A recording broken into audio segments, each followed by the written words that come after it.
Hi. Recently it's been brought up that some of the builds that we're putting out were very helpful. The Herald build is a very easy, very AFK build that you can do, and just to try to get some damage in and get into raids and keep things very straightforward and simple. There are other classes that have very easy builds. Some of them are not as powerful, but I wanted to showcase another one today. Today is a straight up Hammer Guardian. So the builds for this one is going to be focusing, the main source of damage is going to be your Symbol of Protection. Symbol of Protection, it actually has a pretty high power scaling, but if we use the specific trait, we're running Writ of Persistence, it's going to increase the duration by 2 additional seconds. And that skill by itself is going to be able to do a significant amount of damage. Now, if the other trait that's important is going to be Zeal, which you're going to be running for Symbolic Avenger, additional power, additional damage to burning foes. This is going to increase damage while you have Aegis. Now, while this isn't always a guarantee in raids, because if you ever get hit, this damage will go away, you'll still find that this uptime is significant enough if you're just staying behind the boss and auto-attacking. You may find you have Aegis up a little lot more than you'd imagine, especially if you're good at dodging. But it's important to remember to try to keep Aegis up to give you this 20% increase for damage. The rest of these builds, ideally you would want to bring Inspiring Virtue once you get more accustomed to the build, and you would use these F skills off cooldown in order to increase your damage by 10% for 6 seconds, and you can use this to increase your damage. But since I'm going to try to make this build just an auto attack and an AFK easy mode type build, I'm only going to showcase that. This is a full Berserkers type setup. Now I am going to be running food and utilities, obviously, and the same gear, boons and utilities that they recommend on your Snowcrow's rotation.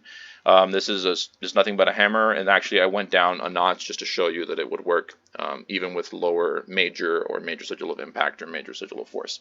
Now normally you'd recommend the Scholar if you're going to be using Dragon Hunter, because you would cap out your crit chance, but I'm going to be using the Rune of the Thief, and the reason why is that since I took away, I'm not running here Radiance in order to maintain my critical strike chance. I'm actually running Honor for the purpose of running this Writ of Persistence. That's why I went with a Thief, in order to make sure that I'm still at 100% crit chance after the Fury. So with Fury and Banners and Spawner, you have 94% crit chance, which is almost permanent critical strike chance, and this build can still do a good amount of damage just by auto attacking. So like the other one that I demonstrated with the Herald, I turned on the damage field, and I'm going to spawn a Golem. Now this Golem does have all of the conditions on him, just because I had put it in from their previous iteration.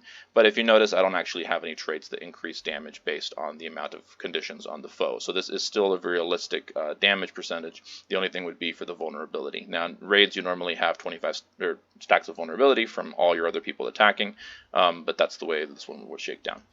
So let's take a look at how this one works. Since you have Rune of the Thief, make sure that you are always flanking, aka make sure that you're behind him or to the side.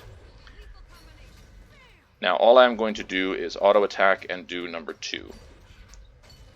If you want to do more damage, obviously you can use your other skills, but I'm going to show you that this one can not only keep itself and heal his friends, but he can also do sufficient damage. Now obviously this isn't on the top of the charts. You should look at Dragon Hunter and try to look at your Great Sword and your other skills for rotation, but this one is still adequate and sufficient. So as you can see,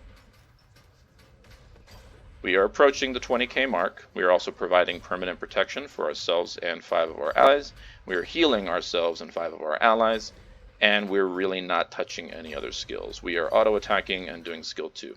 Now Hammer obviously has a lot of CC on the bar, and you can also help your allies significantly just by doing this. Now obviously standing here without auto attacking with the symbols, you eventually will die, so I'm going to exit this one. So this is a very easy build. It is accessible. You're going to hit your 20k with auto attacking. Obviously, if you bring additional weapons, try to get at least an ascended hammer. You should also be using a great sword and try to do a great sword rotation. But this can get you into the raid. It's also, because it heals its allies with it has very strong Virtue of Resolve and increases their endurance regeneration as well. If you take a look at the traits that you're running, these traits, dodge rolls are going to heal your allies. Your passive's 2, number skill. Number 2 passive also regenerates endurance.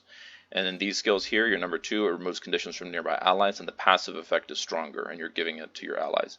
So you can keep your allies alive, you can heal them, and you can just auto attack, which also puts down a symbol, which does additional healing. By this trait here, it's a 4-second, which it heals for 400. For you and all of your allies, and it can be good if you have if you're in a high pressure fight, high pressure situation. You're going to be able to help your friends as well. Give this a try. Now, remember, by no means am I encouraging you to be lazy and not practice a rotation. If you want to raid, you should be trying to get the best damage that you can. but this is to show that there really isn't an excuse for running that kind of. There's a low, very low damage people that I've seen who come in there with doing about 5,000 or 6,000 damage, and that is clearly unacceptable. If you can come in there with a full berserkers and auto attack with a hammer and hit your 20k, everyone should be able to, especially if you're trying out your rotation. Practice, keep practicing, and we'll see you on the next one.